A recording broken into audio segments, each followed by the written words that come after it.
আসসালামু আলাইকুম গাইস, মাঝার পিকচার্সের আরেকটি নতুন ভিডিওতে আপনাদেরকে স্বাগত। গাইস, আজকের ভিডিওতে আমরা করতে চলেছি এই Canon EOS M50 এর লাইভ ফটোগ্রাফি টেস্ট। আমার বাসার পাশেই এই সুন্দর লোকেশনটাতে স্পেশালি আমরা টেস্ট করব এটার সাথে আসা এই 15-45mm কিট লেন্স এবং 50mm প্রাইম লেন্সের ফটোগ্রাফি কেমন হয়। সো রিয়েলি ভিডিওটি অনেক ইন্টারেস্টিং হতে চলেছে। ফটোফট ভিডিওটিতে লাইক এবং চ্যানেলে নতুন হয়ে থাকলে সাবস্ক্রাইব করে দিন। Without wasting any more time, let's get started. প্রথমে আমরা এর সাথে আসা এই ফ্রি কিট লেন্সটা দিয়ে কিছু শর্টস নিয়ে দেখব এটা দিয়ে কেমন ফটোগ্রাফি সম্ভব। আর ক্যামেরা সেটিংস আপনারা প্রতিটি র ফটোর নিচেই দেখতে পাবেন। সো চলুন নিয়ে দেখি শর্টগুলো।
কিট লেন্সের ইমেজ কোয়ালিটি আপনারা দেখে নিলেন। আরো বেটার এক্সপিরিয়েন্স পেতে আপনাদের জন্য আমি র ইমেজের লিংক ডেসক্রিপশনে দিয়ে দিব, আপনারা চাইলে সেগুলো ডাউনলোড করে নিয়েও চেক করতে পারেন।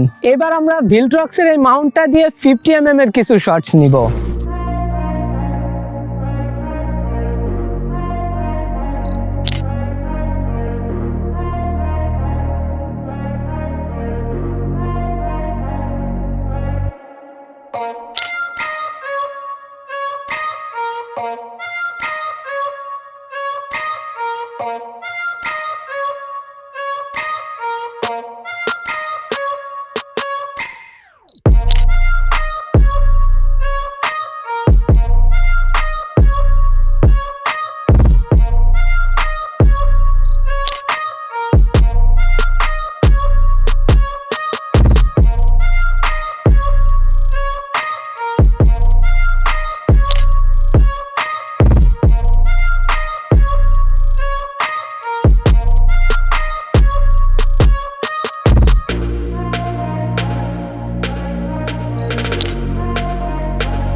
ফাইনালি গাইস, এখানে শেষ করছি আজকের ভিডিও। আই হোপ আপনারা যারা M50 নিতে যাচ্ছেন এই ভিডিওটির মাধ্যমে আপনারা এর ইমেজ কোয়ালিটি সম্পর্কে ক্লিয়ার একটা ধারণা পেয়ে গিয়েছেন। যদি ভিডিওটি আপনাদের একটু ভালো লেগে থাকে তাহলে please hit the like and subscribe button. দেখা হচ্ছে পরবর্তী ইন্টারেস্টিং ভিডিওতে। ততক্ষণ সকলে সুস্থ থাকুন, ভালো থাকুন, আল্লাহ হাফেজ।